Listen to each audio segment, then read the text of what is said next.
Wine and Crime contains graphic and explicit content which may not be suitable for some viewers. Viewer discretion is advised. That's what you get for being back. Yeah! You are listening to Wine and Crime, the podcast where three friends chug wine, chat true crime, and unleash their worst Minnesotan accents. Oh! Did you see that listener who posted on social media that their ex-boyfriend was like making fun of them for being such a Wine and Crime fan, and he like made a video. I don't know if that's why they broke up, but And now they're divorced, and like one of them I was like died. so dizzy. No, but he made some video making fun of the intro. Like doing the intro, but then he like nailed the Minnesotan accent. So Andrea was just like, whatever, and posted you crushed it. it. My God, it is Thursday. I know you know what that means. New episode of Wine and Crime, the podcast where three friends chug wine, chat true crimes, and unleash their worst Minnesotan accent. It's amazing. You Thank think you're Andrea. humiliating your partner, but you're Making them proud. just You're- flattering their just- favorite podcast. Turns out you're just a gateway gal, and you didn't know it. Yeah. Yeah, slippery slope. All right. slip slope. Who are we? I'm Kenyon. Oh, I'm Lucy. I'm Amanda. And this week we have a very special fan pick brought to you by Andriana. Andriana? Okay. Andriana. Andriana. You don't know how to pronounce that, but it is beautiful.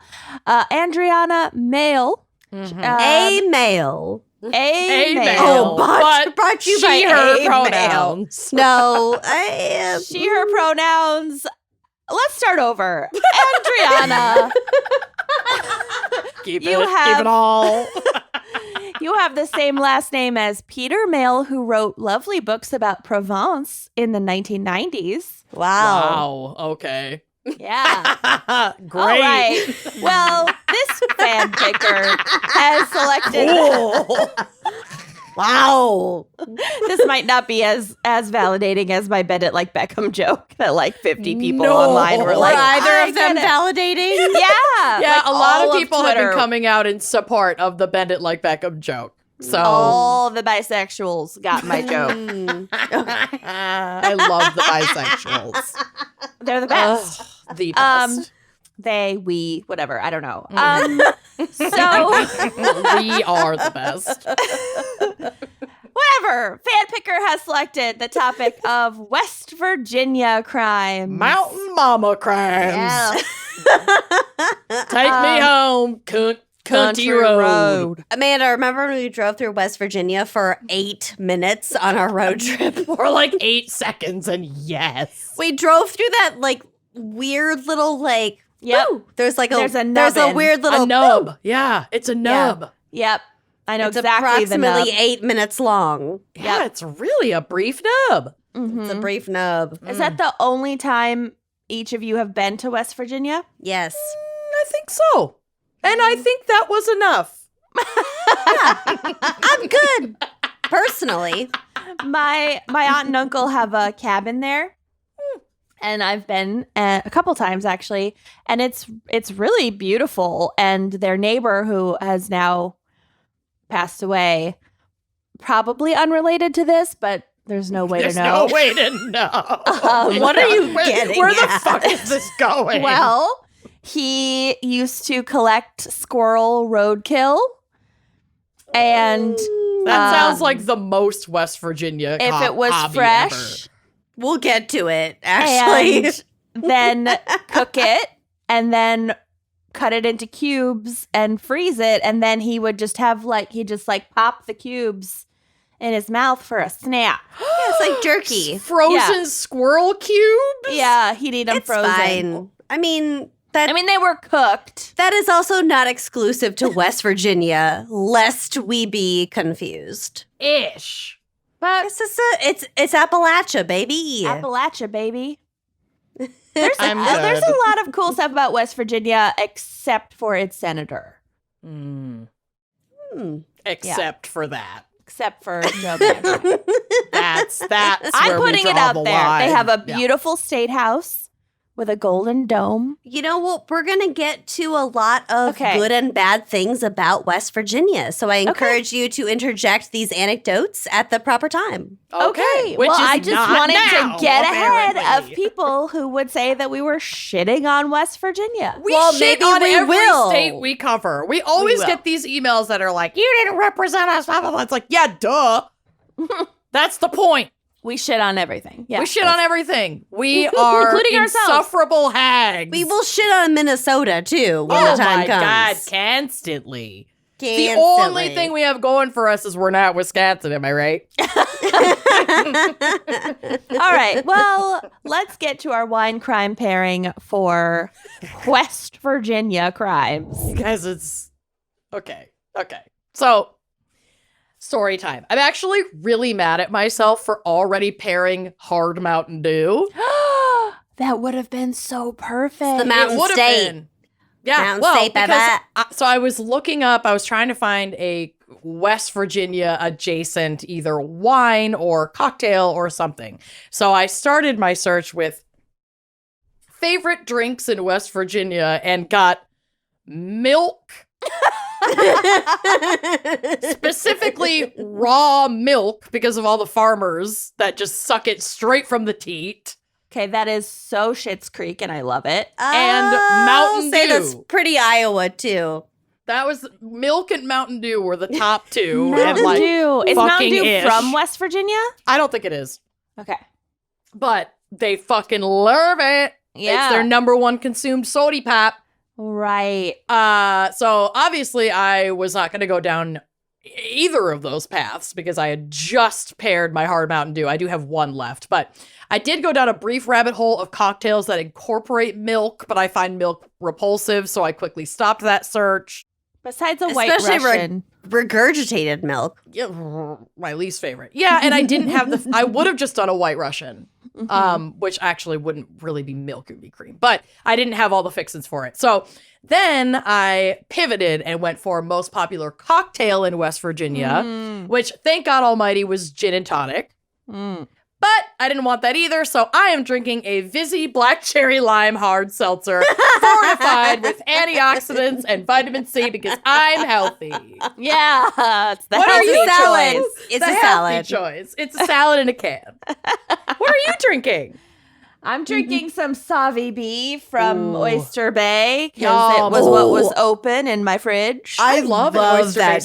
Sabi. Yeah. The Oicy Bee. Oyster yeah, Bee. some Tastes Savi good. B from Oyster B.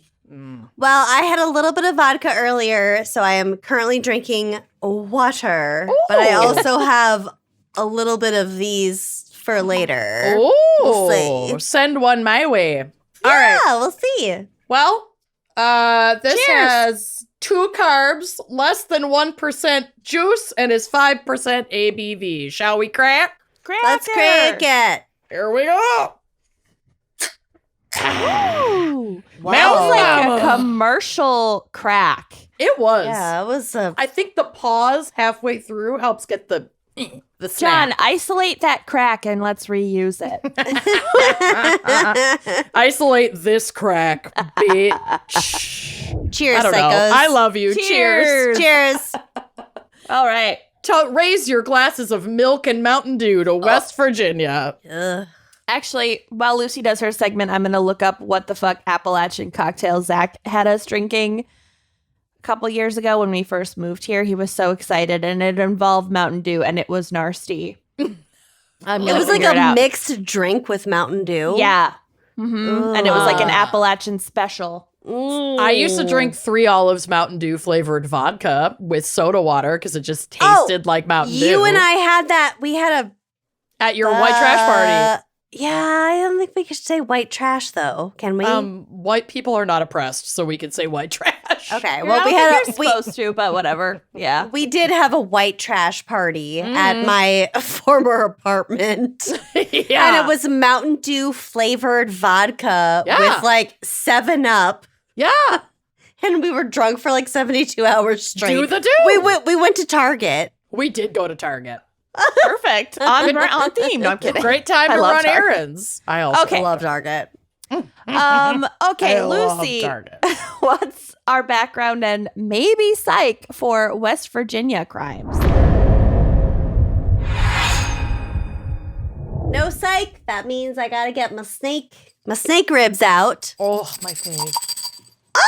The thing fell off again. Oh my That happened. God. I I heard the pop, I but I gotta wasn't, glue it. I wasn't looking at your screen. But we will get back to the snakes, actually. Oh, So God. West Virginia, aka the Mountain State, is the 35th state, founded in 1863.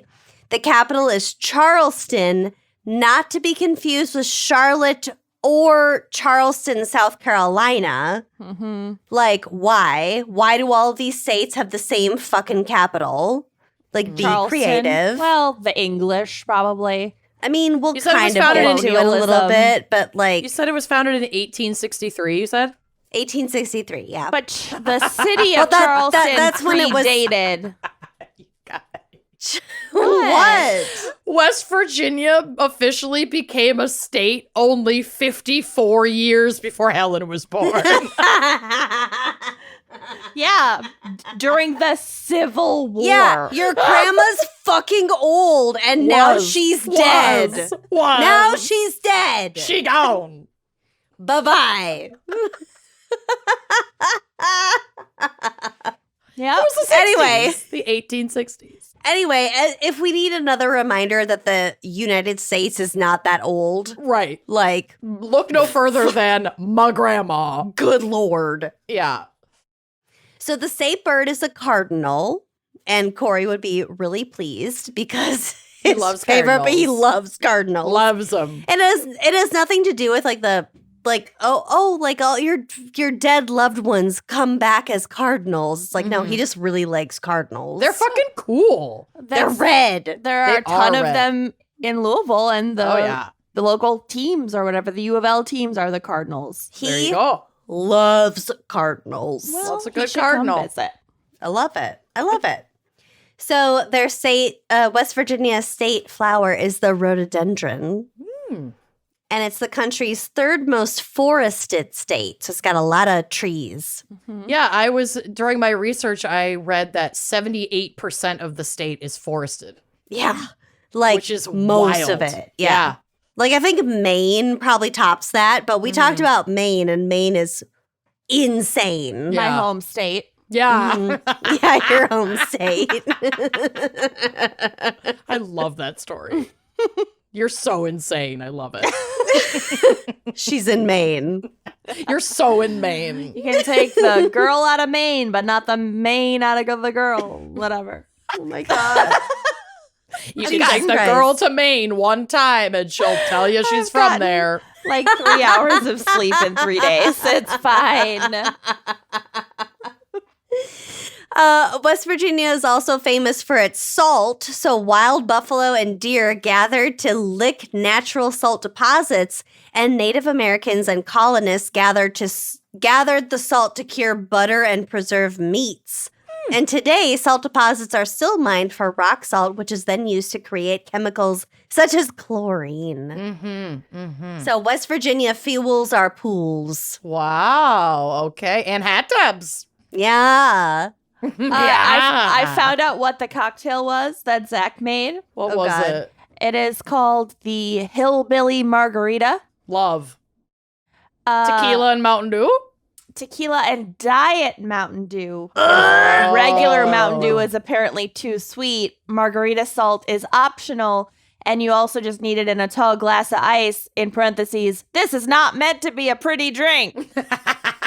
I love it. That actually That sounds atrocious. really good. I'm Oh. gonna include Atrocious. the photo and a photo of the recipe. I'm going to make one of those for my holiday beverage this year. No, I don't like it. Do Well, not you're- recommend. Well, you're not coming over for my holiday, so you don't have to like Ew. it. Ew, Look at it.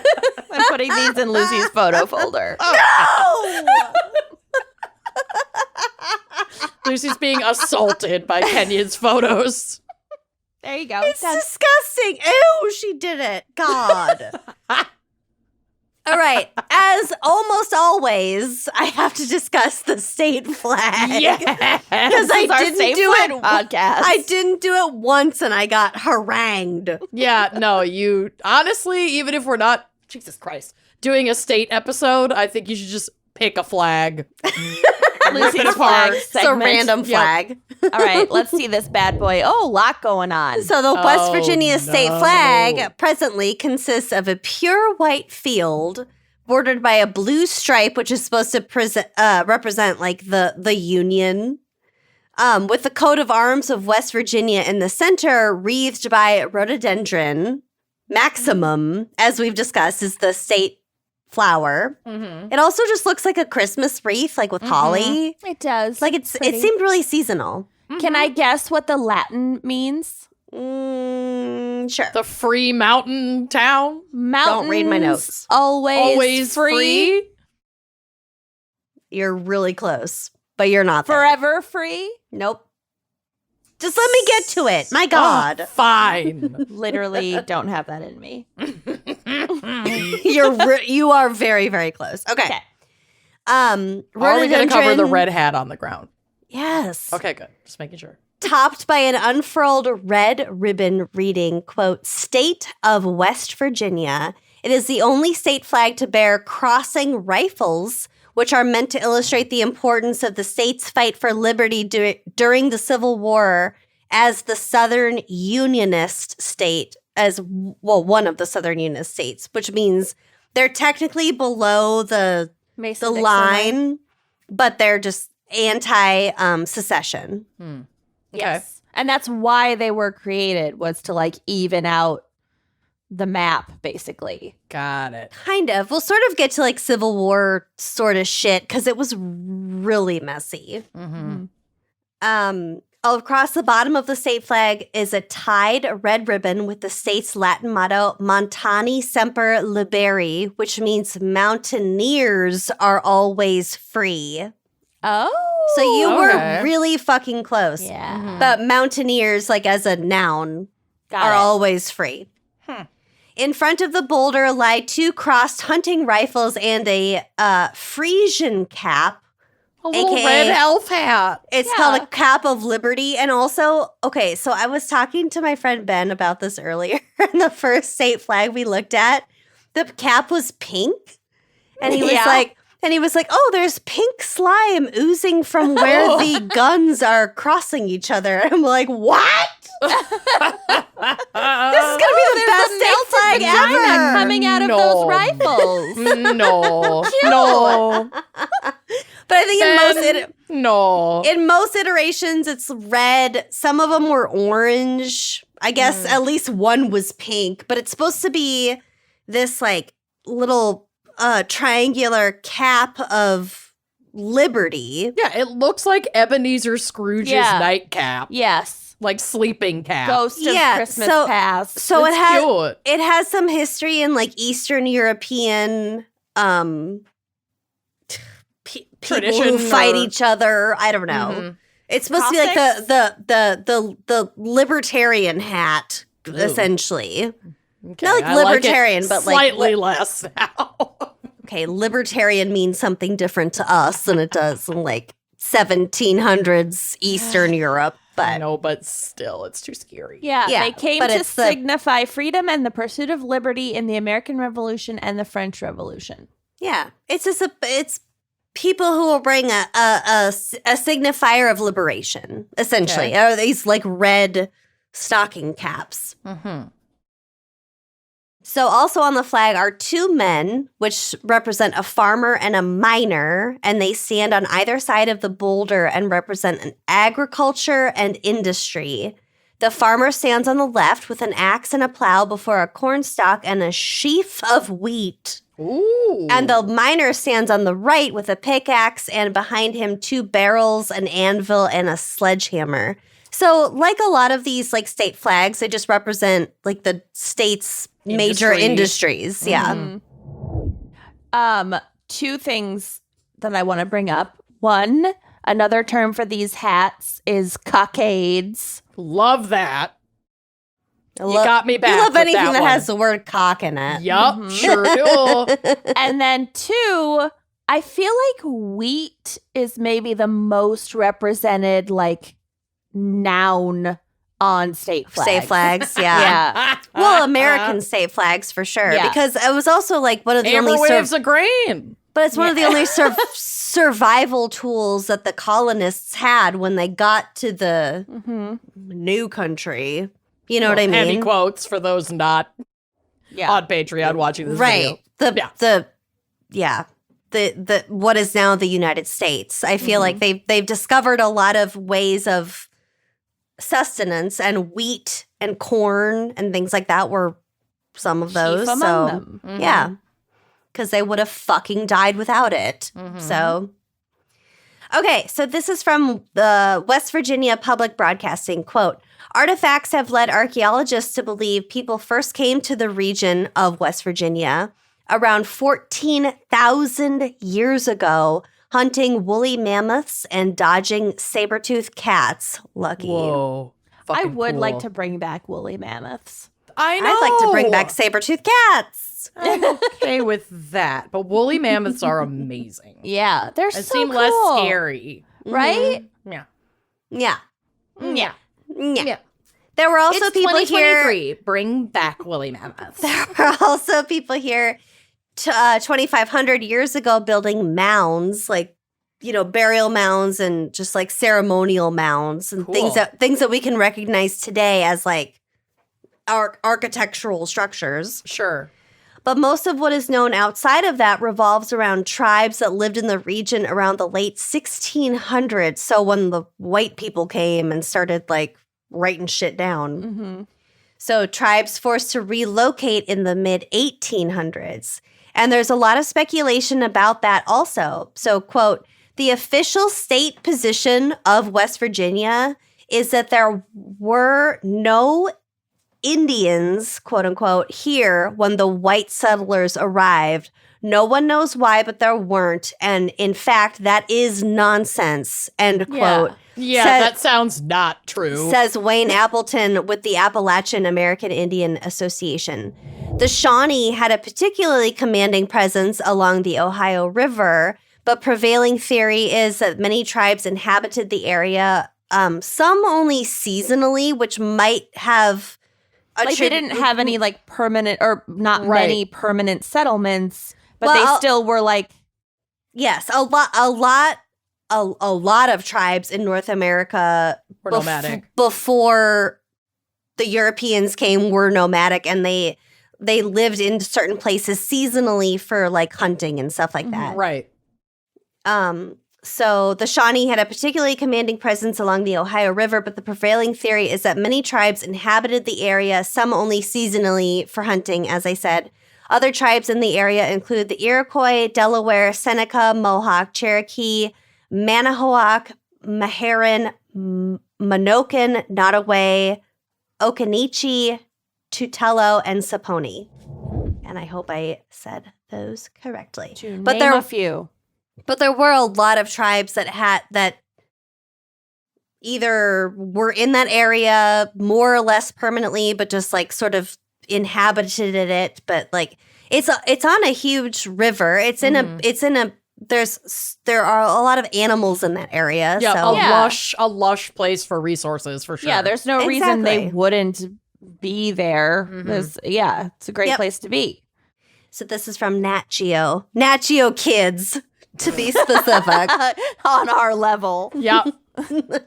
Explain it to me like I'm 5 now, Geo kids. Let's Okay, go. here we go. Explain it to me like you're Nat Geo kids. Like I know what's about to and happen. I'm the younger but- sibling of the sibling with the subscription. Right. I mean, I get it, but I just get it, so but will you make Yeah. sure? I want to make sure you get it. Right. So, right.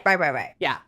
So after the British arrived in the 1600s, the area that now encompasses West Virginia, Kentucky, and parts of North Carolina, Delaware, Pennsylvania, and New York were all called Virginia. Yeah, Virginia Virginia. was Virginia. enormous. It was large and in charge. In 1730, Virginia's British-controlled government offered 1,000 acres free to each European family willing to move to the area that would become West Virginia. So if you've ever... What's that Tom Cruise movie? Mission Impossible. No, it was like the first movie that Tom Cruise and Nicole Kidman did together, Eyes I Wide think. Shut. No, it was like another one. Whatever. The one where they're on a boat. There's like a boat involved. Yeah, it doesn't matter. Anyway, this is a Tom Cruise movie. It's about like it's about like westward expansion where they were like, like I'm going to shoot off the gun and then you all run west and then whoever plants a stake gets that property. You know what I'm talking about? Yikes. Yeah. Spartacus. Sure. Sure. Whatever. Maybe Nicole Kidman wasn't in there, but Tom Cruise definitely was. Okay. And Nicole Kidman, email us and tell us what movie this Dances is. with Wolves. I could just Google it. I'm not going to. But anyway, it was the same westward expansion, the same like if you get there first, you get It's it. yours, Congrats. The European colonialists will give you land that they don't rightfully own. Yeah. Right. Yep. And if the indigenous people come after you, it's your fucking problem. And you are free to Do whatever you deal want to with them. that problem with violence. Exactly. So as a result, Native Americans' homelands were taken and tribes began to support the French in a land war against the British, which is often called the French-Indian War from 1756 until 1763. I have an ancestor who was a white person who fought in that war and got scalped. Oops. Wow. Just saying. Sorry. Yeah. Sucks to suck. I mean, it was awful. It was horrifically violent. I mean, Really, really, really violent, actually. And there are like theories that like the PTSD of people who fought in that war then contributed to the violence of the Revolutionary War. I mean, generational trauma is a super thing. So, yeah, that makes sense. So the British won that battle. So West Virginia was still a part of Virginia during the Revolutionary War, which lasted from 1775 to 1783. But at the beginning of the Civil War, which began in 1861, West Virginia refused to secede from the Union along with the rest of the state. So West Virginia was sort of an outlier, like we talked about, or like I mentioned, they were a Southern Unionist. They were not about to go along with the secessionist movement of the South. And I think that was because a lot of the white people that lived there were, not plantation owners or whatever. They didn't directly benefit from that economy. enslavement of people. Yeah. And so they were like, They had no reason to secede. right. I'm not going to give them the benefit of being morally they were above this. It's just that economically they wouldn't profit from that sort of arrangement. Right. So John Brown, ever heard of him? He was an abolitionist. He staged a famous raid on Harper's Ferry in 1859. And Harper's Ferry, by the way, at the time was part of Virginia, but the way the lines are drawn now, it's part of West Virginia. Sure. Mountain Mama. Mountain Mama. Brown hoped weapons gained in the raid would be used in the fight against slavery, but his raid failed, and West Virginia separated from Virginia in 1861, and 2 years later, it became its own state. Like sometime during the Civil War, they became their own state. So I do want to discuss John Brown for just a quick mo. Do you guys know anything about him? Not really. I don't think so. Does the name ring a bell? Yeah. Yeah. Okay, It's also so the plainest name of all Right. time. well, The name yeah, but John Brown. in terms of like a tune, Like the bell is ringing, but it's very faint. We'll get I know what you're getting at. we'll get to it. I know what you're getting at, Lucy. So John Brown, born in May 1800, he was the leading exponent of violence in the American abolitionist movement. He believed that violence was necessary to end American slavery since decades of peaceful efforts had failed. Brown said repeatedly that in working to free the enslaved, he was following Christian ethics, including the Golden Rule, as well as the U.S. Declaration of Independence, which states that, quote, all men are created equal. Mm-hmm. He stated repeatedly that in his view, the two principles, quote, meant the same thing, which I don't disagree. Mm-hmm. In October 1859, John Brown led a raid on the Federal Armory at Harper's Ferry, Virginia, which, as I said, is today West Virginia, intending to start a slave liberation movement that would spread south. He had prepared a provisional constitution for the revised slavery-free United States that he hoped to bring about. So he was fully like, okay, here's what we opening want. the floodgates. Right. We're opening the floodgates. Fuck you. We're going to Yep. come at you with violence. And this is our plan for when we overtake you. Right. Like he had a full plan in place. What year was this? 1859. Okay. Okay. He seized the armory, but 7 people were killed and 10 or more were injured. So 10 plus were injured. Brown intended to arm enslaved people with weapons from the armory, but only a few of those enslaved people joined his revolt. So those of Brown's men who had not fled were killed or captured by the local militia and the U.S. Marines, the latter led by Robert E. Lee. Go figure. Ever heard of him? Yeah. John Brown was tried for treason against the Commonwealth of Virginia for the murder of 5 men and inciting a slave insurrection. Jesus. He was found guilty on all charges and was hanged publicly on December 2nd, 1859. He was the first person executed for treason in the history of the United States. Wow. That's pretty wild. The Harper's Ferry incident and Brown's trial and subsequent execution exacerbated tensions between the North and the South, and a year later, the American Civil War really kicked off. So really, he was not wrong about anything. It He did wasn't take wrong. A lot of upheaval and violence to end Yep. the practice of slavery in the United States. So I guess here was what I was sort of questioning, if you've ever heard of this song, because there's it's okay. So I'm going to sing it for you. Old John's Browdy is a mouldering in the dust. Old John's brown rifle's red with blood spots turned to rust. Old John's pike has made its last unflinching thrust. His soul is marching on. Old John's Browdy lies a mouldering in the grave, while weep the sons of bondage whom he ventured all to save. But though he lost his life in struggling for the slave, his truth is marching on. He captured Harper's Ferry with his 19 men so few, and he frightened old Virginie till she trembled through and through. They hung him for a traitor, themselves a traitor crew. His truth is marching on. And there are lots of variations with this song, but that was like sort of a marching song during the American Civil War that was like honoring his devotion and sacrifice to the cause, I guess. All right. So, And it's a Lucy fave because it mentions blood spots turn to rust. It really does. I feel like you could have written this. and bodies a mouldering in the A grave. mouldering. Moldering, your new favorite word. Moldering. Mouldering. I'ma go a moldering. Don't mind me. I'm just a moldering. Oh, that is Old why I John liked Brown's it. taxidermy, a moldering in the garage. Oh, God. Oh, God. Bunch of Gallstones old raccoons rattling in a jar. The Bunch of yard. old raccoons in a jar. No, gallstones rattling in a jar. I said raccoons. I said it. Oh.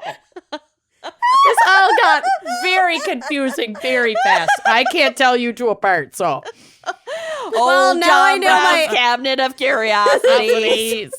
Now I know my episode 400 song. No. What a callback. 2 years later. God. Fuck. It'll take 2 years. Oh, my God. Can we just not? Can we just skip? Can we just call next week's episode 400? This fly! I just turned it down to a poem this year. I just can't. Okay, your poem was amazing. fucking amazing. It made me cry. I know it did. It made me weep. I put the lyrics on the drive if you want to read them. They'll be on the blog probably at some point. I'm going to get drunk with my sister around Christmas time and just read it to her at her bedside. Her bedside? Is she sick? Wear a red Frisian cap. Yes. While you do. While you continue on, I'm going to go online and see how to get a red Frisian cap. Red. It's not Frisian. Get a really large red sock and put it on your head. Oh yeah, it's Frisian. It's Frisian with a PH. Oh, this comes up under F. Oh my God. Okay. I just got a little bit left here. West Virginia is bordered by Ohio, Pennsylvania, and Maryland to the north. Maryland and Virginia in the east. Virginia and Kentucky in the south. And Kentucky and Ohio in the west.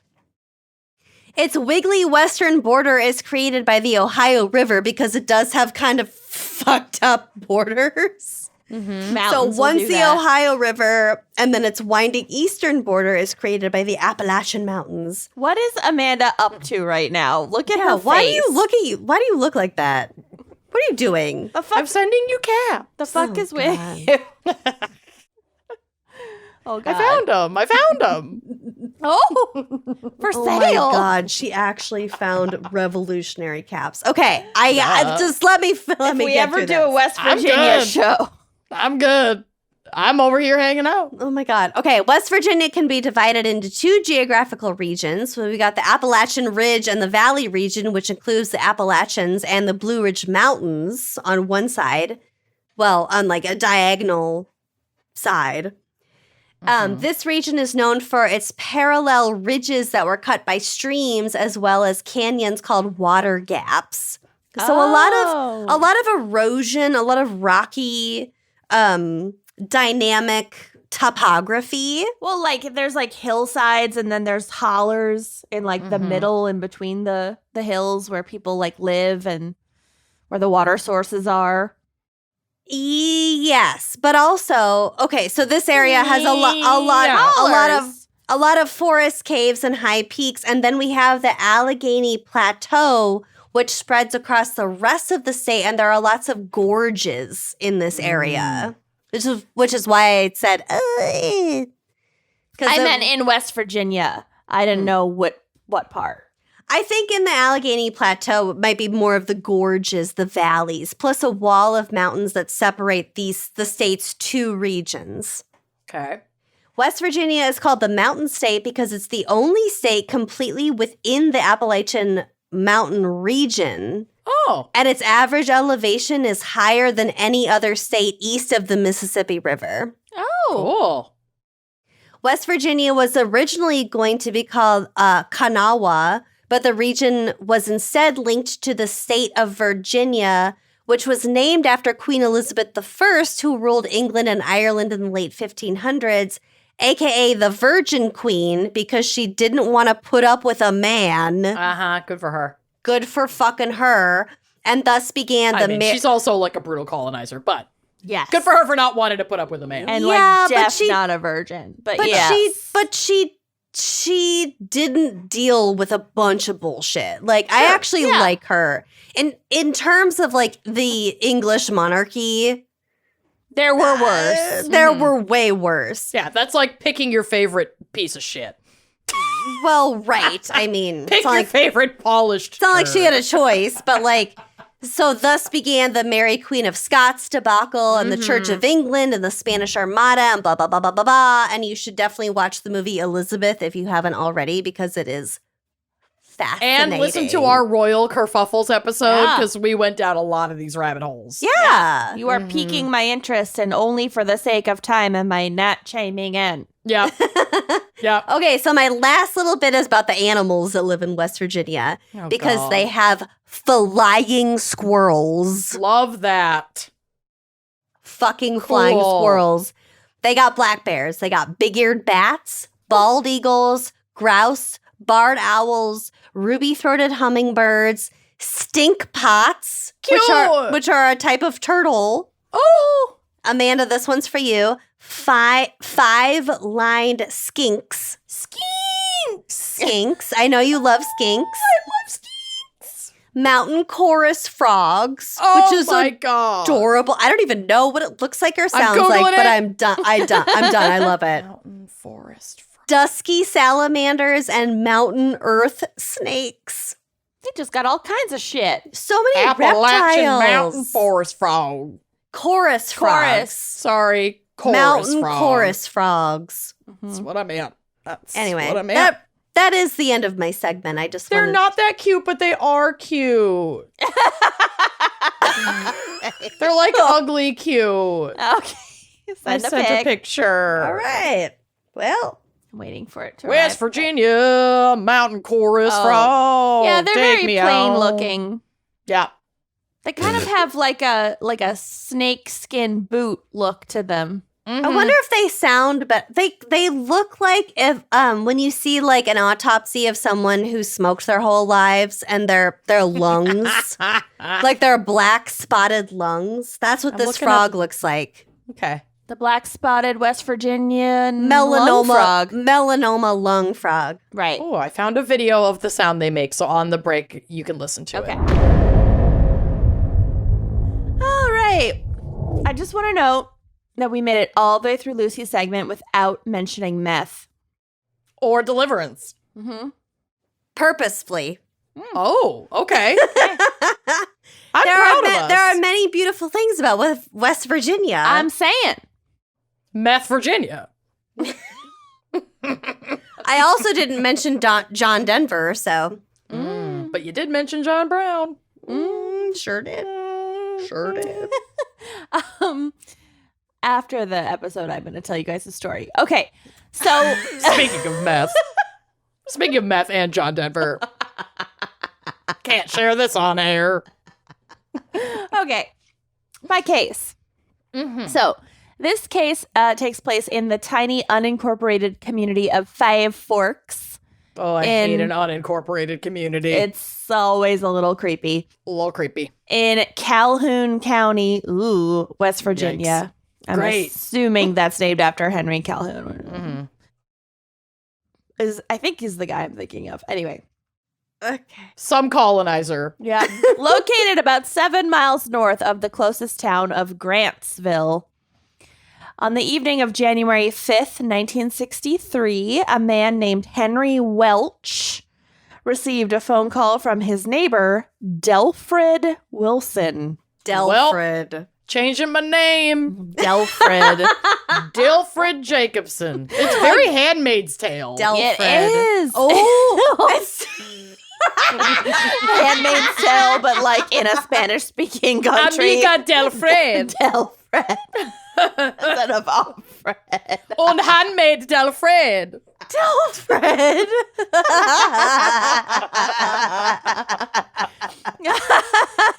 Lord. Right? You're not wrong. I know. Delfred. Okay. Delfred. So Delfred worked as a night watchman at a rubber factory. Sorry. But he was Rubber like the material, not like Hi, condoms. my name is John, and I work in a Work rubber in- factory. Great. One day my boss said, "Hey, John, are you busy?" I said, "No." I said no. What the fuck? Hi, my name is Joe. I'm looking up that whole thing. Hi, my name is Joe. Why don't you It don't press work. the button with your left hand? Hi, my name is Joe. Okay. Oh, it's button factory, And I not work rubber. in a button factory. And one day, my boss came up to me and says, Joe. I said, yo. He says, you busy? I said, no. Can you push this button with your right hand? Okay, and the gist Hi, is one day the my boss name is Joe. comes and says, "Are you busy?" And I says, "Yes." And I work. Anyway, In let's a move button on. factory. I don't know. And one day, What? my boss came up to me. He says, hey, Can Joe, you has no are you busy? idea I what said, we're no, talking can you about? one of push those, like- this button with your left hand? It's one of those school bus things. Yeah, okay, that's what I thought. It's a school My name bus is thing. Joe. Let's both try to cut off Amanda as soon as possible. Okay. So Delfrid. Thought about that rhyme in 32 years. I heard rubber factory and it just. And I work in a rubber factory. Okay. One day my boss said, "Hey, Joe." Well, one day Delfrid was concerned about his wife. Hey, Irene. Delfrid. My wife. Because she was not answering the phone. Oh, shit. Uh-oh. She So- was not answering the phone. The phone. Can you answer the phone with your left hand? Okay. All right. We need to get ourselves together. Okay. Literally never. I refuse. Look at Michelle. Okay. So stupid. So fucking dumb. I So don't know why anyone listens to this. Irene is not answering the phone. Delfrid is on his night shift as the watchman at the rubber factory. Not Rubber condoms, factory. not buttons. Got it. Their 3 children were already grown and had moved out. So, They're adult sons. yep, daughters, but yes. And Irene was And their left sons alone. were, hey, grown. Irene was left alone on nights when her husband worked at the When her rubber husband factory. wasn't home. Rubber factory.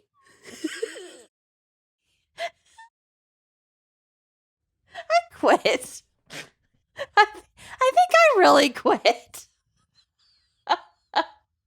This is what did it. Are you quitting? I said no. Now continue your case with your left hand.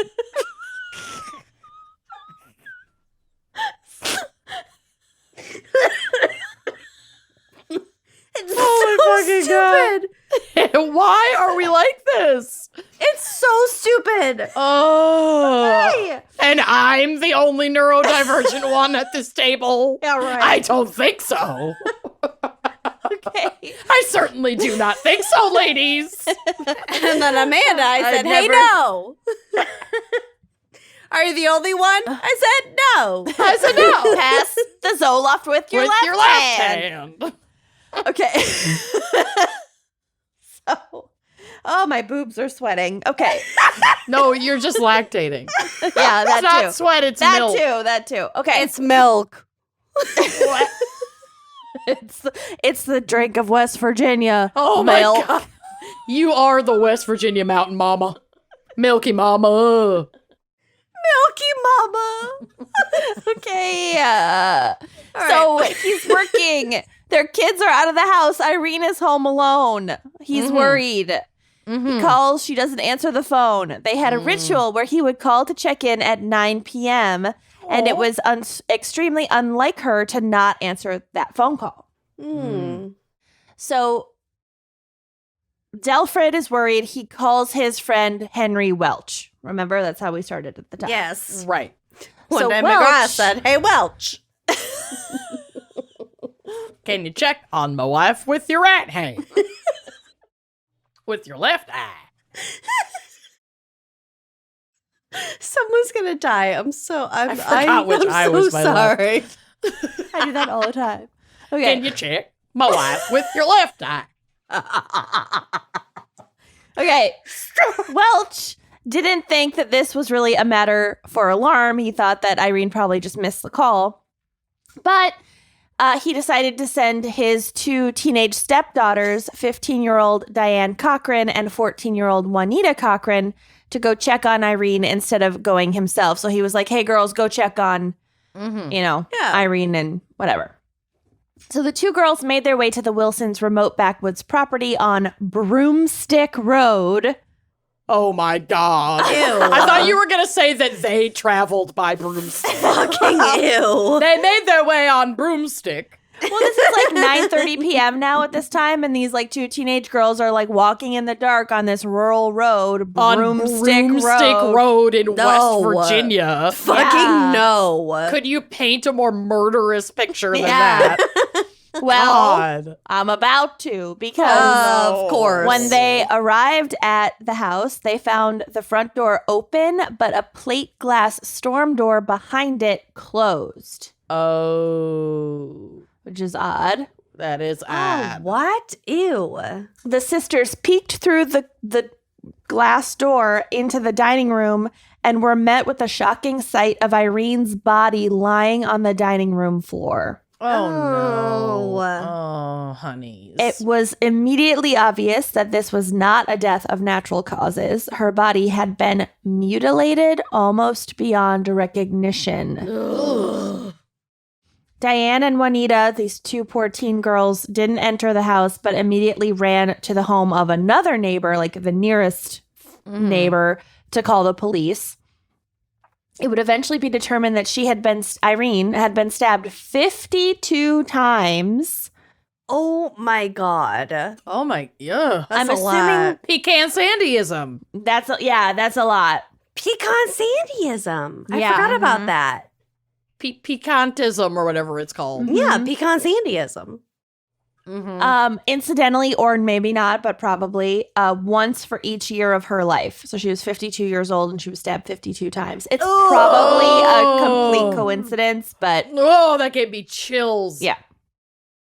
Well, what if it wasn't, though? I mean, it'd be hard to like count unless you were Yeah. stabbing someone post 1, mortem. 2, 3, Very 4, intentionally, 5, yeah. 6, 7, 8, 9, 10. I mean, Okay, that's a lot. okay. It's a lot. Is It's my just point. hard to even count to 52. I couldn't. Gun to my head, couldn't I do it. tried. It's Lucy tried, only got to 10. with my attention span. Okay. So Okay. I love when Kenyon I'm saying it's hard. at it. Okay. Okay. So a butcher's knife was removed from the house to be examined as a potential murder weapon. It's unclear, at least in the press, like what the results of that examination were. It could be that it was the murder weapon and they just haven't released that information to the public, or it could be that it was found to be unrelated, or the results were inconclusive. I don't know. It's in the police file, which has been not Sealed for Yeah. years. I don't know if it's been sealed, but it's not been released. In addition to the stab wounds, there was also evidence that she had been brutally beaten as well as burned. Jesus Christ. Yeah. God.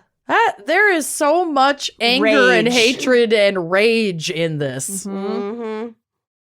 So statements made by police implied that they believe the killer may have made attempts to burn the body in order to dispose of it. But as we know, that's like Doesn't work. not easy to do. Yeah, good luck. A local newspaper reported Irene's body as being in, quote, deplorable condition. Calhoun County residents were shocked and bewildered that someone could have murdered Irene in such a brutal manner. She was well liked in town. Many knew her because of her years working at 2 local general stores. She worked at the Ben Franklin 5 and 10. Oh, geez. And- Five and dime. Yep. Ben Franklin's are no more, by the way. Oh, R.I.P. And also Fetty's store. Okay. I don't have an update on the Fetty store. Yeah, TBD. Most people considered her friendly, plain, and unassuming. Okay, rude, but I Yeah. get what they're saying. Yeah. But can we fucking... Yeah, step it up a little bit. Can we Ouch. not? Yeah. You mean her smile didn't light up a room? Yeah, could she at Rude. least light up a room? For God's sakes, this poor woman. They other people with better manners said that she was nice, hardworking, and a devoutly Christian mom. Okay. Certainly, Good Christian woman. yeah, Mm. certainly not anyone that would inspire the level of rage exhibited in her murder. Sure, she doesn't have, like, known enemies. Yeah, she's not like involved in any kind of like seedy shit. Mm-hmm. You know, She's just a ma'am. she's just a ma'am. Also, it's the 60s, so I feel like West Virginia was like economically doing a lot better than it is now back then. Mm. You know, Good point. yeah. Mhm. So police ruled out robbery as a motive as well. There was no sign of forced entry, and money was left out in plain sight in the house. Mm-hmm. There was also no evidence of rape or attempted rape. Okay.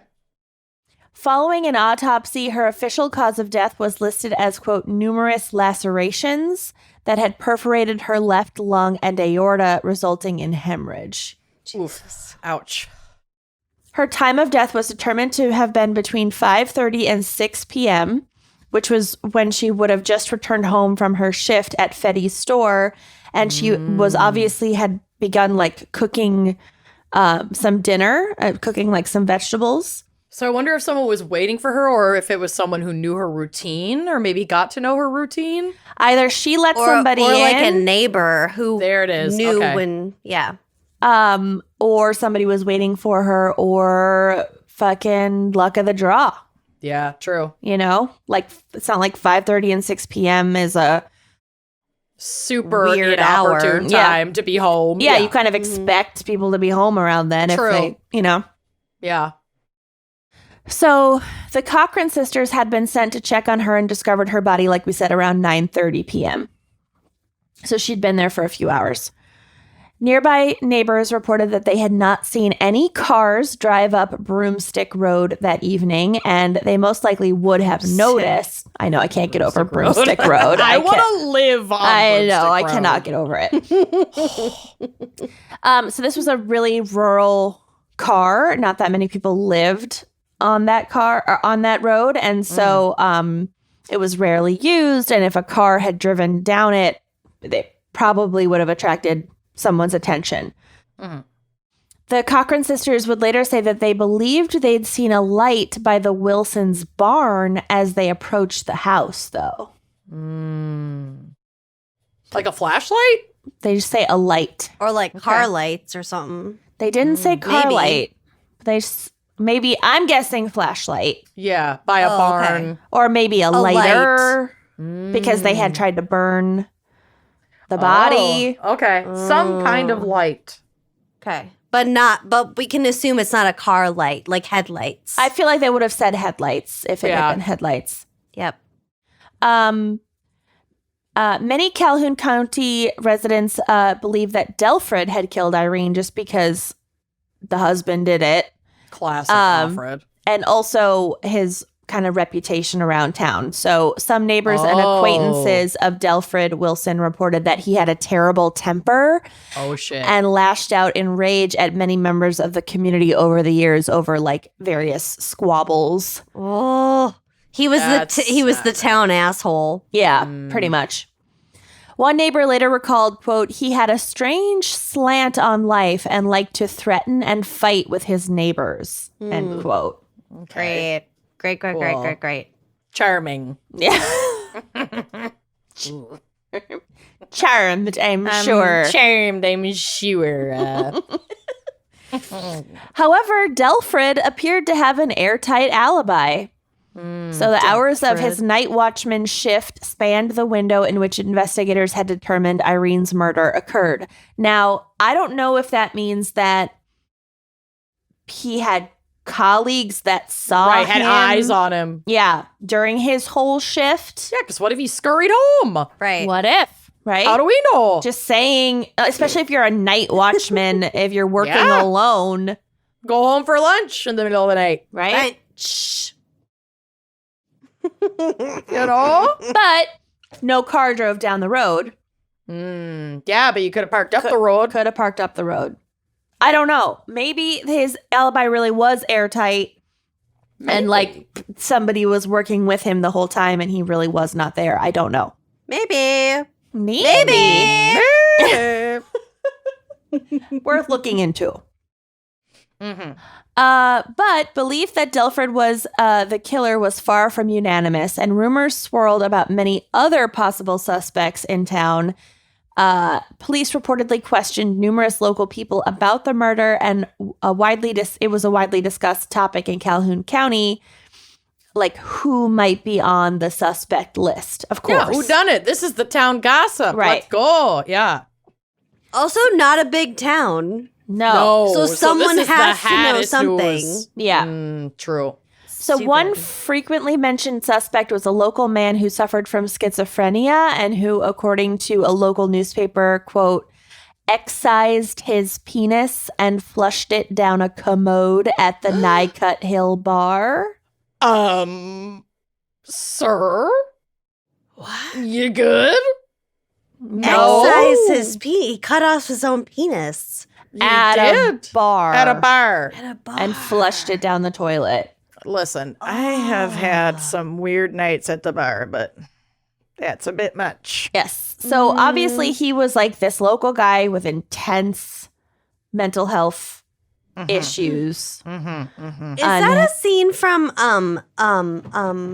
what's it called? Empire Records? Or am I thinking of something With else? a penis? She cuts her wrists and that. No, there's another movie around the same time where he cuts off his penis. I in don't the think bathroom. that's in Empire That's not Records, it. but I'll Yeah, Google that's it. A but little too intense for Empire too tired. Records.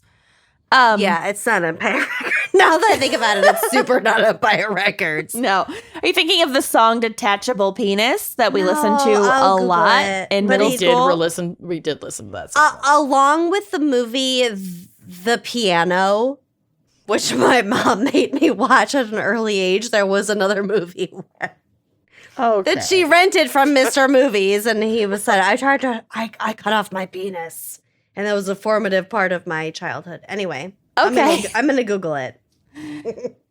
Oh my God. Please join Patreon so we can pay for Lucy's therapy. That's all I'm going to say. Cut off penis. Okay, I'm moving on. But anyway, Okay. this man who I'm not saying his name, but he had intense mental health struggles, and this was known in the community. And so, of course, Yeah, he's going to everyone's come just under gonna point at suspicion. him. But as far as I know, there's been no actual evidence linking him to the crime, and he was probably just targeted because he was schizophrenic. On January 17th, when still no clear suspect had emerged, authorities offered a $500 reward for any information leading to the arrest of the person responsible. No one came forward, but the fear and tension in the community continued to mount. Residents were extra careful about keeping doors locked and guns loaded. One former neighbor of the Wilsons, who was 13 years old at the time of the murder, later stated in an interview, quote, "Everyone was so scared. My mom laid down the law to daddy and we moved out to Five Forks," which was farther away from the murder site. Still to this day, 40 years later, I get chills thinking about it. So like a neighbor family fully moved Away. because the mom was like not comfortable being there anymore.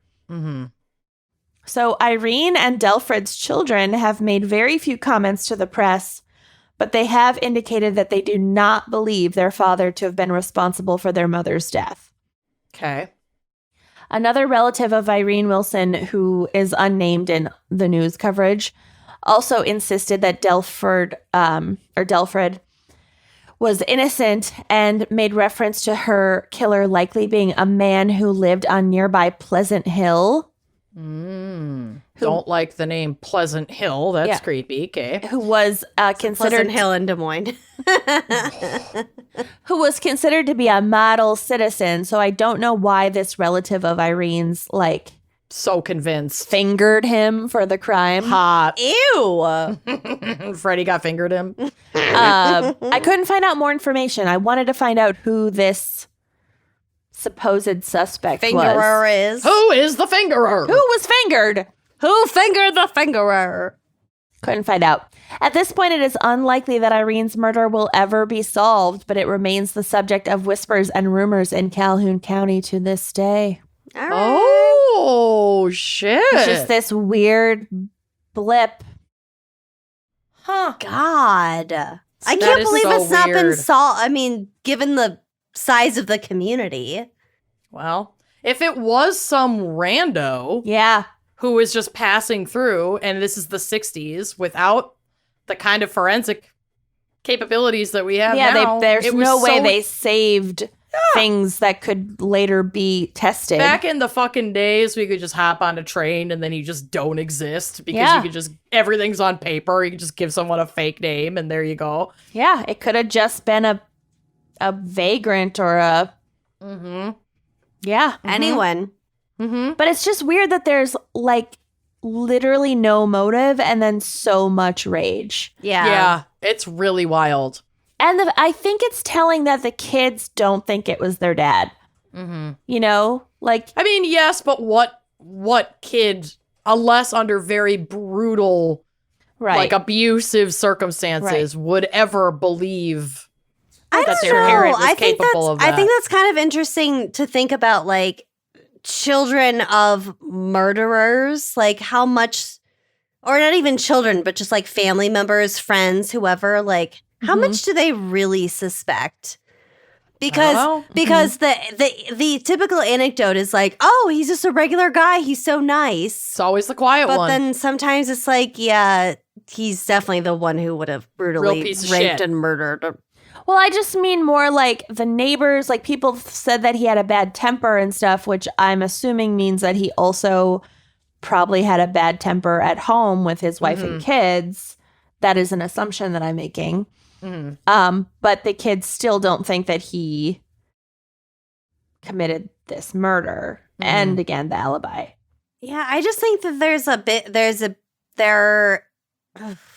I don't know. The people.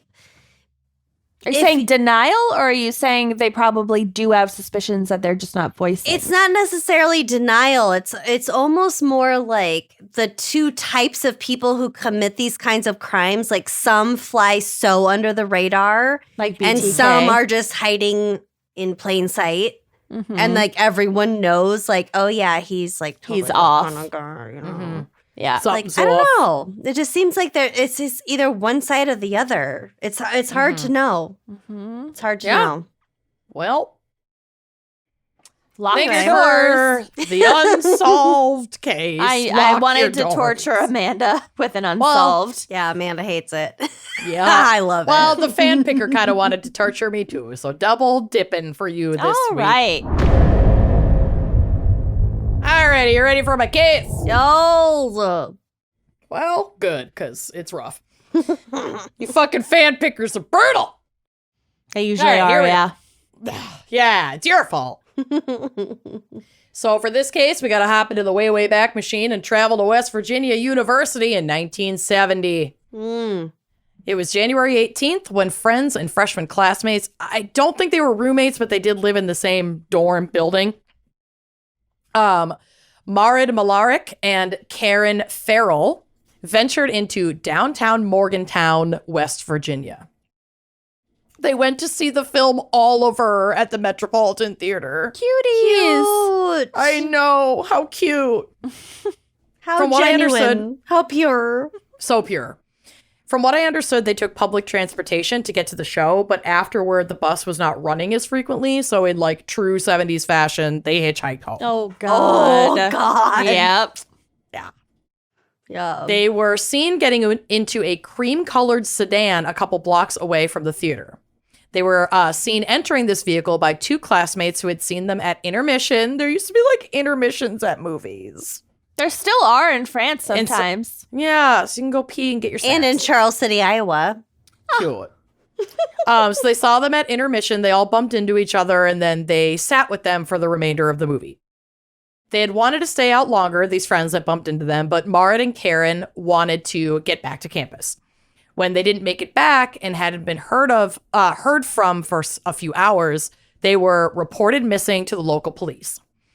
But the police didn't take the girl's disappearance very seriously at first, or like kind of at all the whole time. Shocking. Yeah.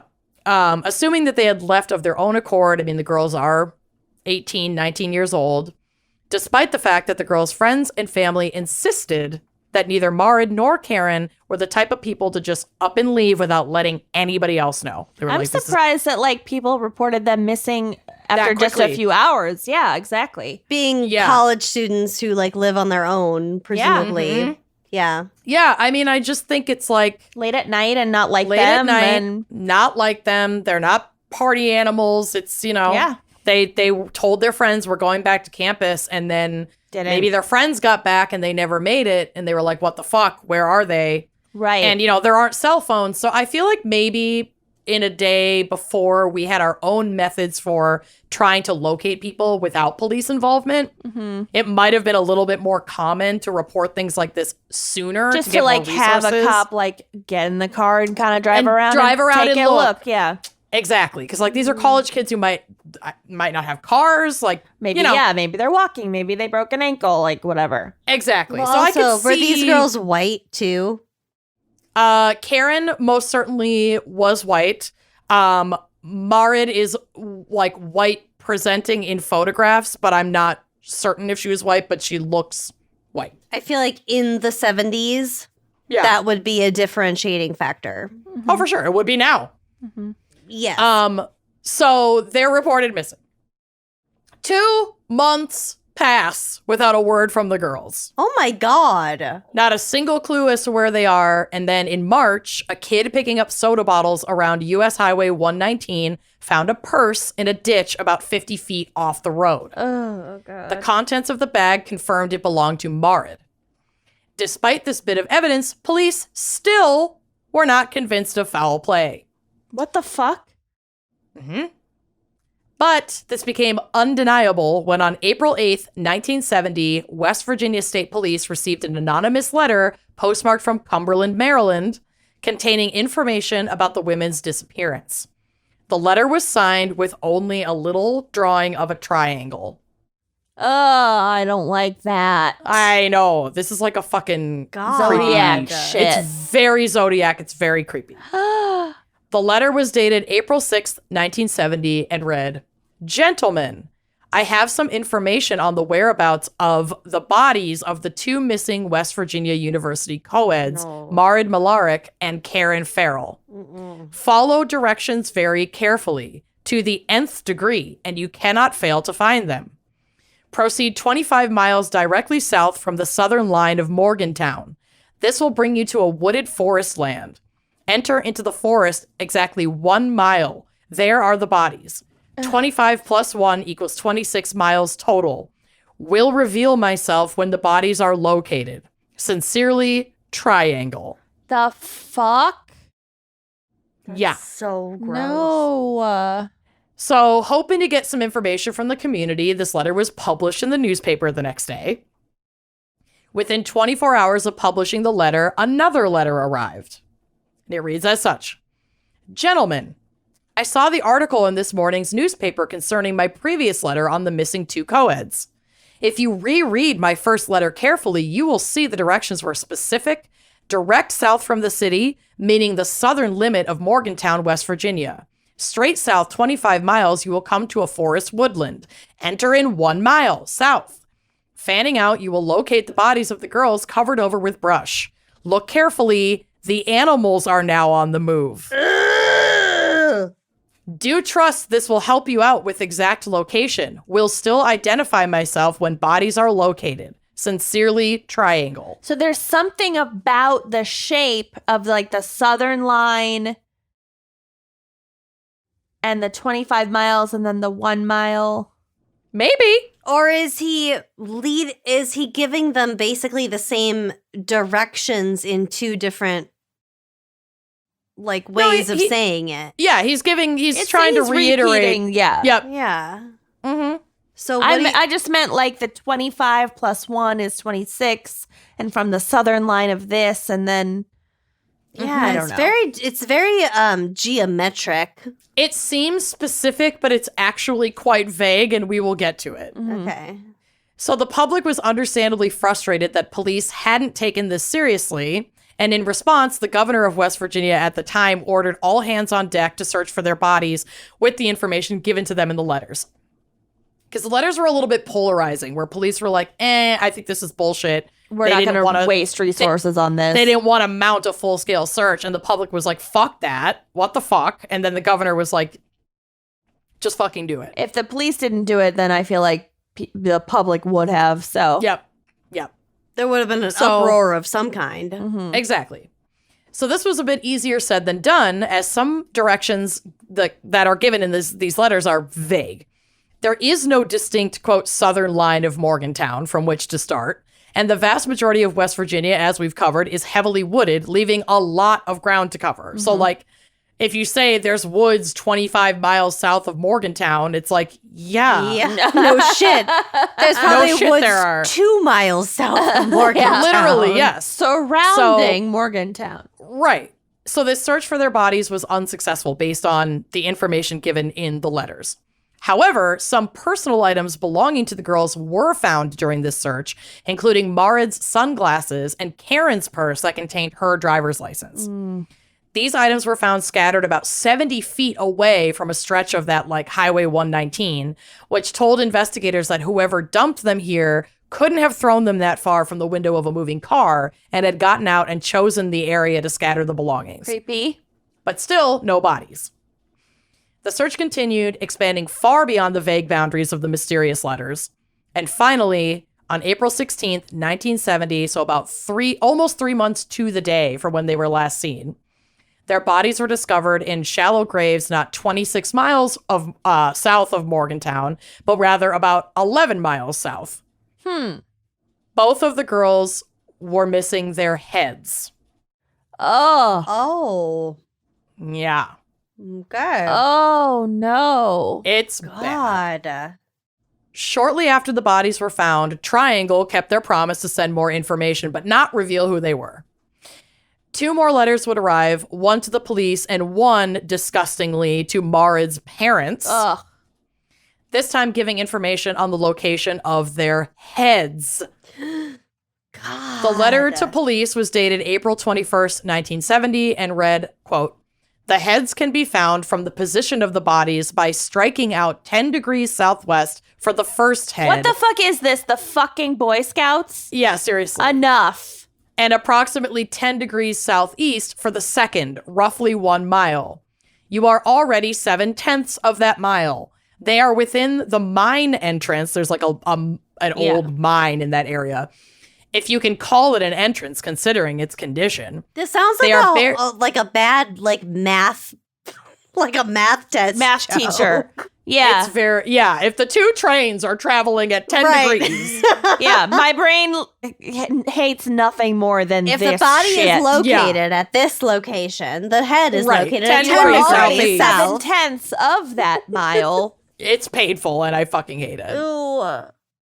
They are buried not over 1 foot in depth. The ones responsible for the murders scattered some of the girls' personal effects over the general area, creating a pattern of confusion, making it difficult for you to pinpoint any exact location.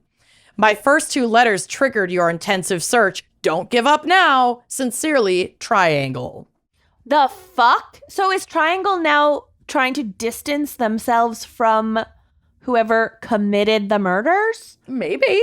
Or at least trying to implicate that there are other parties. Mm-hmm. Oh, I don't like you very much right now. No, I know. I don't like me either. I get it. 1 week later, Marid's parents received a letter from Triangle, and this would be the last one sent. It read, quote, "I have sent 3 letters to the Morgantown State Police Department concerning your daughter, Marid, and Karen. The first and second were taken with some seriousness and instituted a search, which was successful in locating 2 bodies, minus the heads, which were needed for other purposes." No! Uh-huh. All of a sudden, the police have been complaining about an error in the mileage stated in my second letter.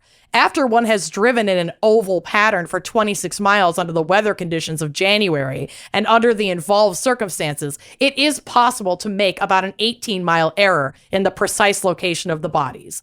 Nevertheless, they were found south of Morgantown as stated in the letter, even to that which was called a logging lane or old mine road. In my opinion, both are the same.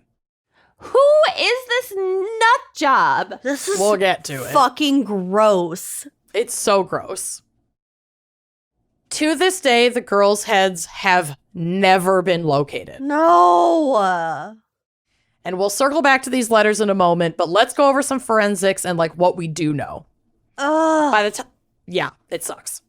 By the time Marid and Karen's bodies were found, there had been a great deal of decomposition and animals had indeed gotten to them, which compromised some of the evidence in an already kind of archaic time of evidence collection in the first Well, place. the animals are on the move now. Because this is what year? Like 80? 1970. Oh. Yeah. Because of the state of decomposition, it could not be determined if the women had been sexually assaulted. The hope is that they were not, and there is not evidence to determine they were. Both bodies were even fully and neatly clothed, like including shoes, gloves, shirts tucked in, and even a pack of cigarettes tucked into the waistband of Marid's jeans, which she was known to have done herself. That's Okay. some staging So those shit, weren't though, like- too. Possibly. Well, it could be. Possibly. It could be, but that's a pretty small detail Right. To that stage. She, like, that, did and that's that. normal for her to do. Right. It's like you could have tucked them in the pocket, but you didn't. So, you know, it just alluded to the fact that they weren't planted there by the killer. Right. There were a few items of clothing missing from the girls' bodies, including Marid's fur-lined boots and Karen's fur coat, which we'll kind of circle back to the fur in a little bit. Yeah. Both women had also been wearing necklaces when they disappeared, and these were also missing, so possible trophies. I mean, yeah. they were decapitated, so... Okay, sorry. That was horrible. No, yeah. Their clothes were also not bloody, which is a pretty baffling detail and could suggest that they were nude when they were killed, and their clean clothes were put back on for their burial. But it's also like, it had to have been very meticulous to get everything as neat and tidy as it was when you're dressing the, like, A body.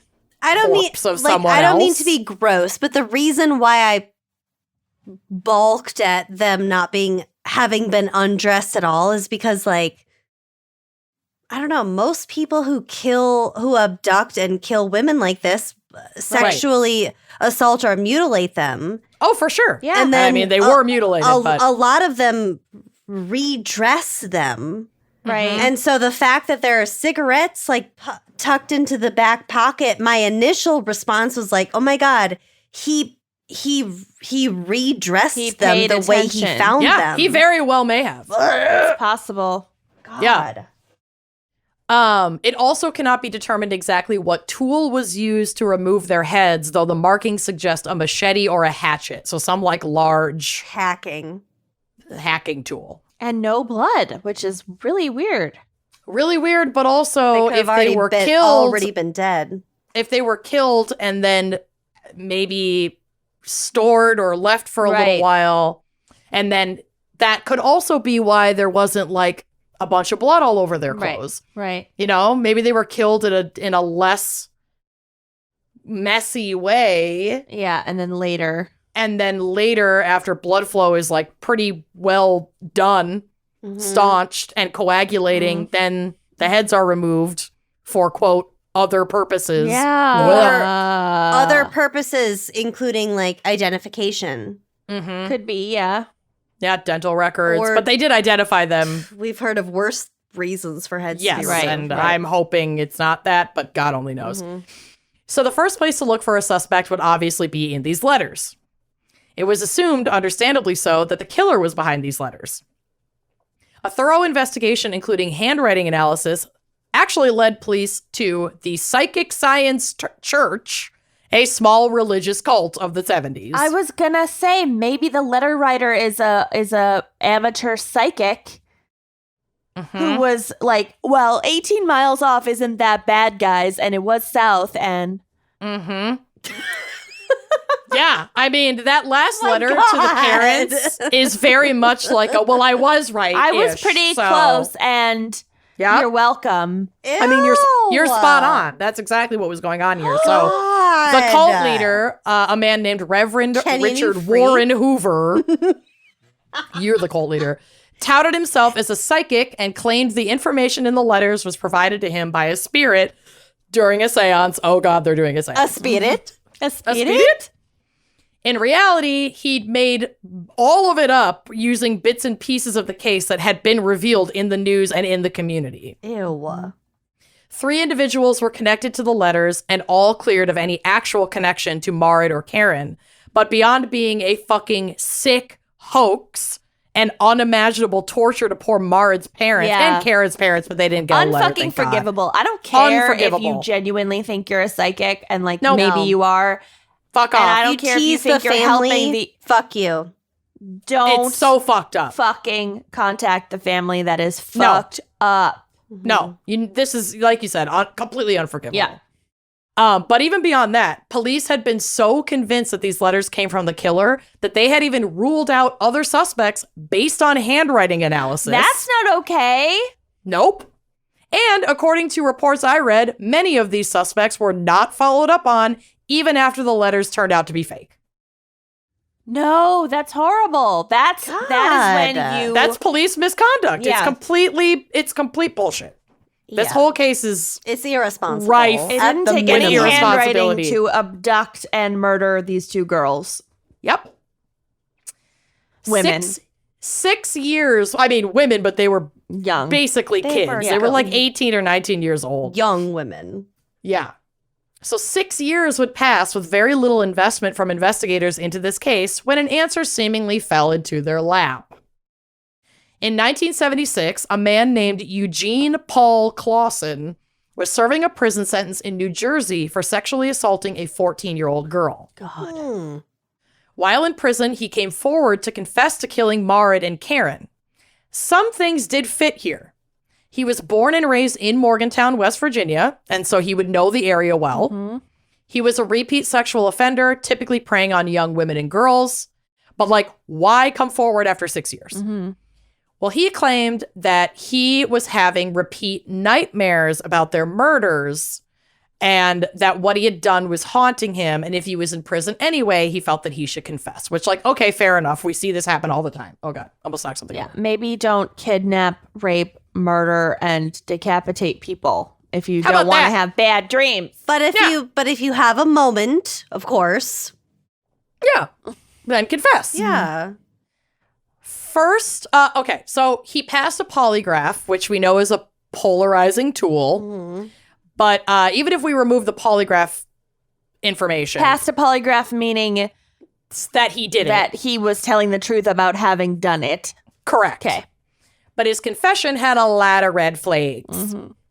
First, it contained a bunch of incorrect information about the crimes. He said he placed the bodies side by side in their grave in the woods, but investigators found the girls stacked on top of each other. That is, oh God, It's that's so horrible. so fucking sad. Fucking gross. The girl on the bottom was face down, and the girl on the top was facing up on her back. So they were back to back, stacked. So they were Oh, buried. he said they were buried at the same time. Yep. And they weren't even really buried. It was there was a little bit of a ditch and then brush put over them. Mm-hmm. He also said when he picked up the girls, he had pulled out a gun and told them to sit in the back seat of his car. But the friends who had seen them get into the cream-colored sedan had not seen any weapon and clearly remembered the two girls sitting in the front seat, which was one of those old 70s cars with a front middle seat, no center console. Yeah. My parents used to have a car like that. Yeah. So That's they just both got one into the front seat. like a bench seat. It's one bench seat in the front seat and a bench seat in the back. And the friends were no, they In the drove front off in the seat. front seat. They were not in the back seat. I And the mean, most- maybe he meant that After they got out of town, he pulled the gun and made them move to the back seat. very possible. Are we I don't know. really giving credence to this? We are, and we'll get to it. Okay. Because it's actually not likely that he did it. Okay. Oh. Most of the red flags, the most telling red flag was that all of the errors that he was giving in his statement were the same as a dramatized write-up on this case that had been released in a magazine called Detective Cases. It's kind of like True Story magazine, but for true crime, Yeah. which it's entirely possible Eugene got his hands on while in prison Mm-hmm. and was inspired to make a confession. He also claimed that he had the girls undressed, sexually assaulted them to climax multiple times for himself, and then had them get dressed again before killing them, which tracks, but they didn't, and I guess it was months later, but they didn't find any semen or anything in these girls. And if that is the case, why were they dressed exactly how they So were last neatly. seen? So neatly, down to the cigarettes tucked in Marid's waistband. If they had both just been raped, Yeah, their clothes would have been maybe a little more disheveled, right. not so neatly put back on. Right. And why was there no blood on their clothes? Mm-hmm. It's a little weird if they dressed themselves and weren't redressed after being killed. And beyond that, this is for me, this is the biggest smoking gun. For him to claim to have climaxed several times is medically almost impossible for him because Eugene suffered from a chromosomal abnormality called Klinefelter syndrome. And a symptom he had was severe erectile dysfunction. Like, he physically could not have performed the act the way that he claimed. So he was essentially fantasizing. Mm-hmm. That's what it sounds like. And had taken these details from a magazine and then was fantasizing and building himself up, Oh my talking God. about how he was able to climax multiple times. Mm-hmm. Oh, that's disgusting. Because that's what he would want to have happened in his fantasy. Mm-hmm. Oh my God, that is so fucked up. Yeah. Everything So about just- this is so fucked up. I know, fan picker. So despite all of these inaccuracies and Eugene eventually recanting his confession when everybody was like, wait, he was like, yeah, that's actually not what happened. He proceeded to trial because the cops were like, well, we've got our guy. I hate these cops. Jesus Christ. He was convicted of Marit and Karen's murders in 1977, but that verdict was overturned by the West Virginia Supreme Court because the prosecution was fucking shady. Excuse me, and was found to have made false statements during trial about presented evidence. 3 years later, in 1980, Eugene went back to trial for these murders. This time he testified that he made a false confession in an attempt to be transferred away from the New Jersey prison to West Virginia because he was under the impression that if he got, like, moved because he was convicted of another crime, then he wouldn't have to continue to face the consequences of his charges for the sexual assault in New Jersey. Oh, This like is it just obviously- replaced the previous Right. crime conviction. This is obviously Yeah, very That's stupid what, logic. that's what happens. Yeah, it's very stupid logic. Confessing to one crime does not erase the Do sentence you of another. think it was for a couple reasons that, like, one, he's from West Virginia, so he wanted to be closer to family to visit him in prison in Could have West been. Virginia if he had anyone to do that? And Could have been. two, if he's in prison in New Jersey for sexually assaulting a child, maybe he's not that popular in prison. And so if he gets moved to West Virginia for murders of two technically adults, Could be. maybe he wouldn't be, like, as targeted in prison. Maybe. Could be both. I mean, if that was his motive, he certainly didn't say that. Right. And he also, like, tested below 70 in IQ. Yeah. So he was, like, not... Maybe not thinking through all of the he just yeah. got something in his mind and went for it. Yep. Okay. So it was looking less and less likely that he was actually the culprit of this crime. And this was still in the before times when it comes to forensic evidence. But the jury still convicted him in this second trial, and he died in prison in 2009 while serving his sentence. Oh my God. Hey. Yep. But looking back on this case with a more advanced understanding of forensic evidence, many professionals believe that Eugene was not the killer. We need to there needs to be more awareness in the community, in the jury pool across the country of false confessions. False confessions. There's a really good, what's it called? Like, they're so much more common than I think we think they are for, like, a myriad of reasons. Like, Hidden for, Brain. like, yes. There's like a really good Hidden Brain episode about police coercion, it. false confessions, and then also just, like, wackadoo false confessions. Oh, yeah. Very common. So if The he wasn't the Confession killer is a. It's on Netflix, and it's about this guy who just. I think he was a murderer, but he confessed to, like, dozens more murders than he was actually surely responsible committed. for. Confessing for clout, confessing for, like, different conditions in Yeah. prison, or, like, just because you're bored in prison. I think They're it was like him and his brother or something, but he was like, "Oh, well, I'm already going to prison for life. I might as well confess to yeah, rack up dozens my more literal murders." body count. Yeah. yeah. just for the just like Or you said, even, just for the like, clout. Gang members, like, confessing to other people's crimes for them in order for, like, commissary money when they're inside, or, Right. like, money to their families. It's equally as frustrating, I'm sure, for, like, authorities as for serial killers who will confess to, like, 10 out of their 15 murders. Yeah. And then keep those last 5, like, for themselves. Right. Right. It's kind of It's the same fucked thing. up on both sides. Yeah. And it's Yeah. both frustrating, and also some investigators benefit from false confessions. Oh, totally. Mhm. Absolutely. Okay. Clearance. But clearance rates. But if Eugene was not the killer, who was?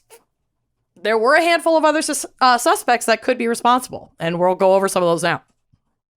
So one was a man named William Bernard Hacker, rightfully named, who was arrested for murdering and decapitating a man in Maryland in 1970. Hacker. And remember that I guess the letters were sent from Maryland, but we know that the letters weren't from the killer. But like, if the killer was in Maryland and this cult that was sending the letters was in Maryland, there could be a connection there. I don't know. But so he was arrested for murdering and decapitating a man in Maryland in 1970. Now, he wasn't arrested in 1970, but that's when he killed someone. Okay.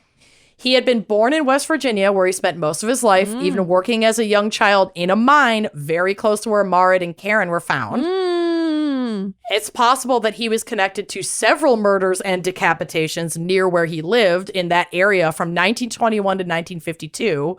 I literally have no idea how, but he was apparently convicted of a double murder in 1952, but was released from prison in 1966. There were like shockingly short sentences. Yeah. In the 50s and 60s.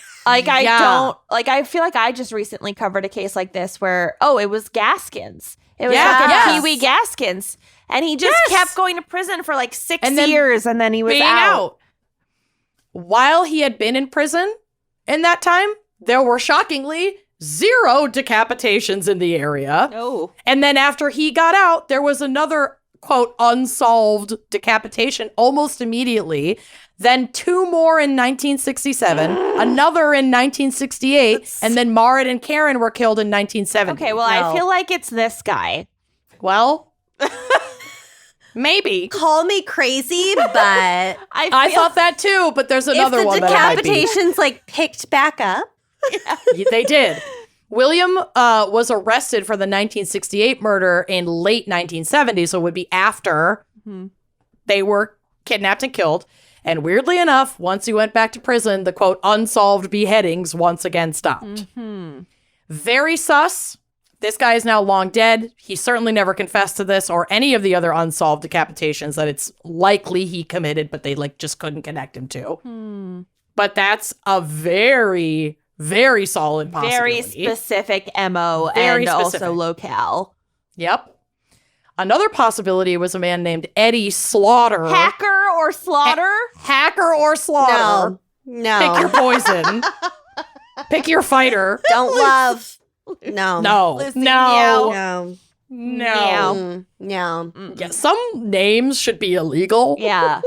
Just saying. Slaughter is like a very common last name. So common. And it's weird. Could it be It's Slafter? fucking weird. Slafter. Can we call it Eddie Slafter? Slafter.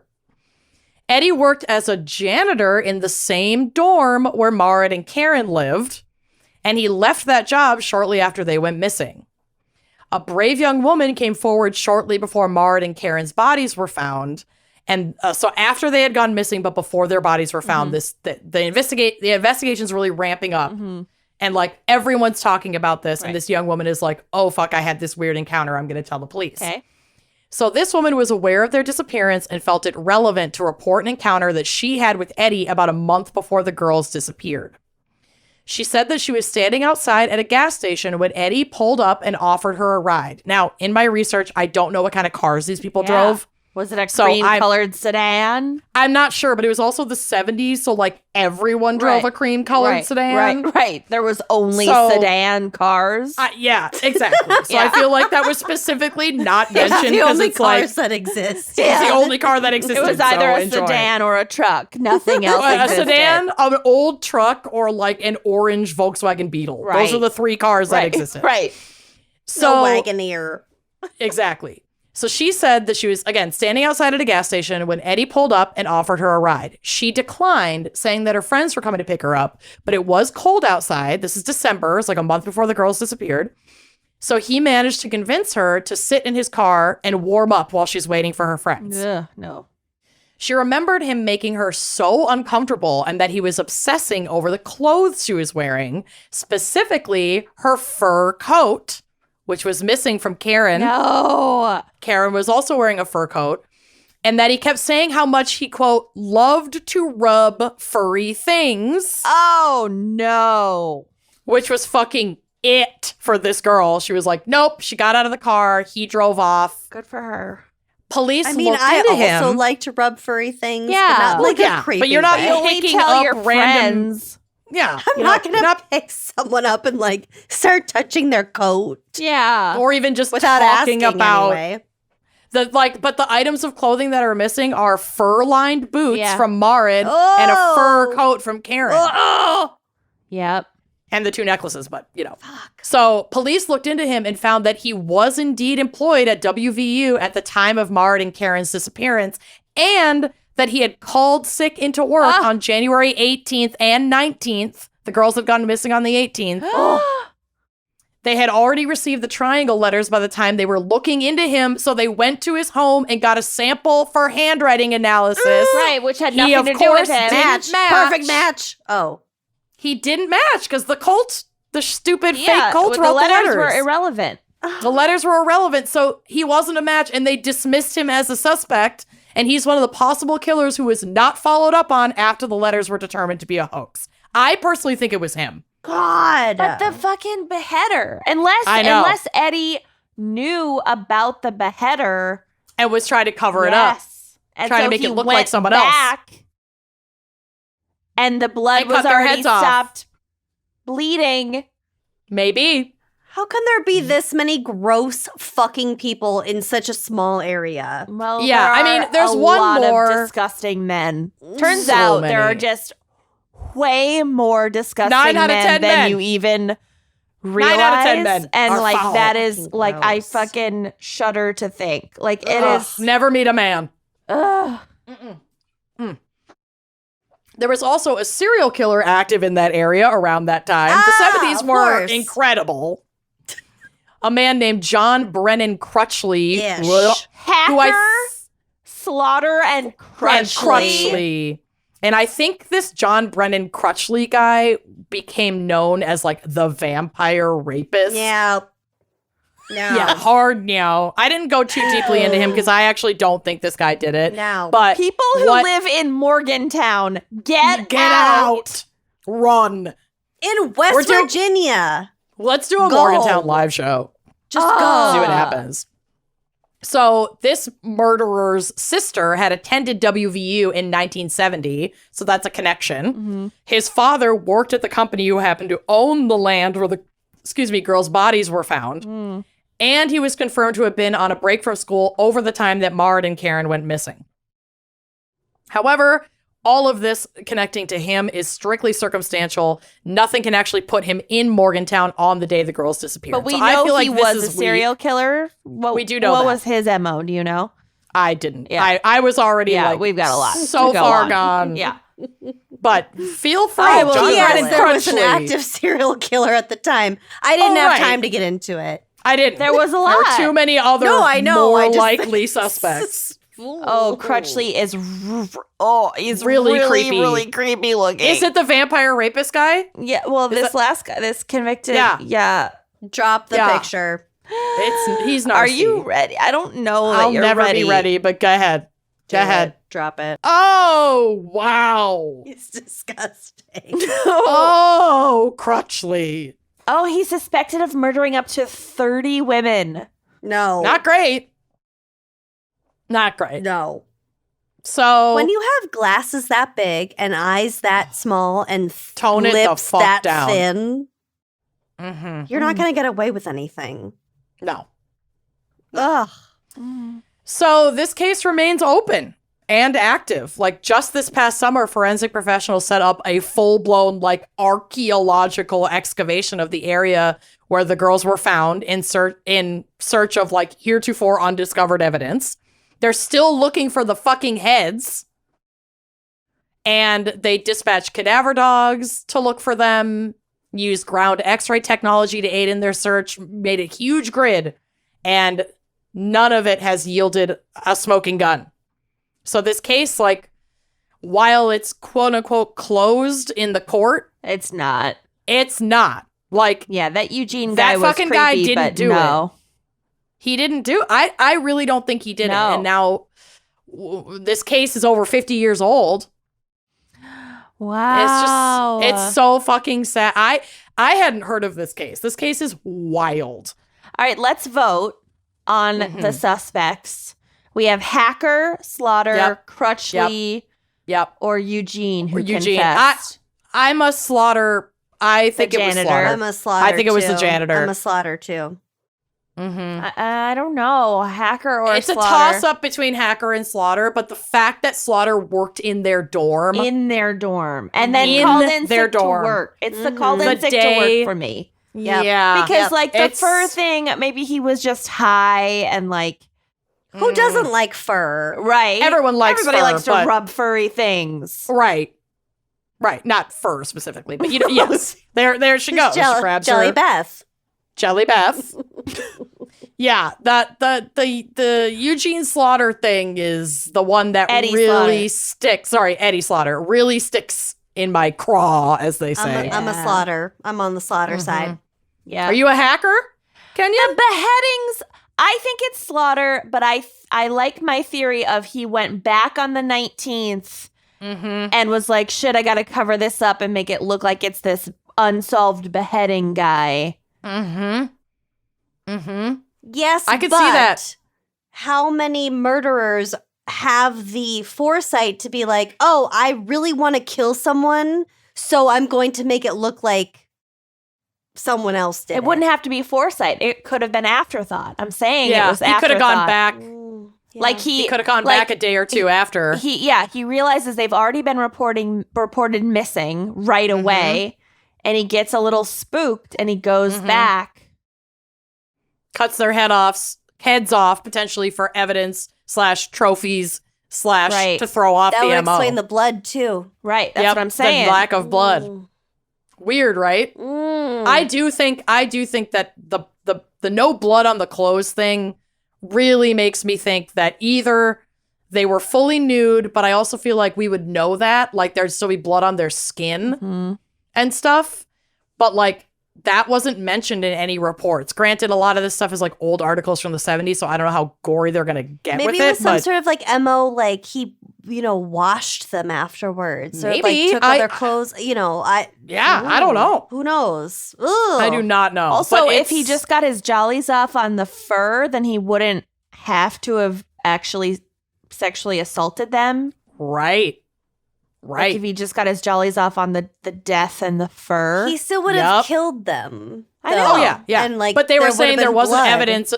Right. But she's saying that Post-mortem. this tracks with the lack of evidence of sexual Right, assault. right. Yeah. That's what she's connecting. Also, Yeah. as I'm No, just it's, stroking Jelly Beth. You're Yeah. really soothing yourself, and it's making me soothed through the television. So thank you. But anyway, that's my case. Holy fucking shit. I know. That's one of the craziest cases I think you've ever covered. I think so too. It was She very was spicy. fascinating. Yeah. Well, that's what I said. I texted them earlier, and I was like, She's "This is spicy. a spicy case." Roll Well, spicy. thank you Yikes. to our fan Mhm. picker, Andriana, Mm-hmm, for selecting this topic and sending that case. That was Yeah. fascinating. Good Really fascinating.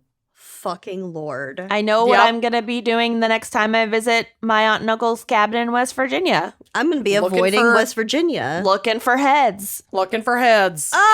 Headhunters. Headhunting. God. Oh, God. All right. All right. We will All see right. you next week. We're bad people. We're so sorry. Bye-bye.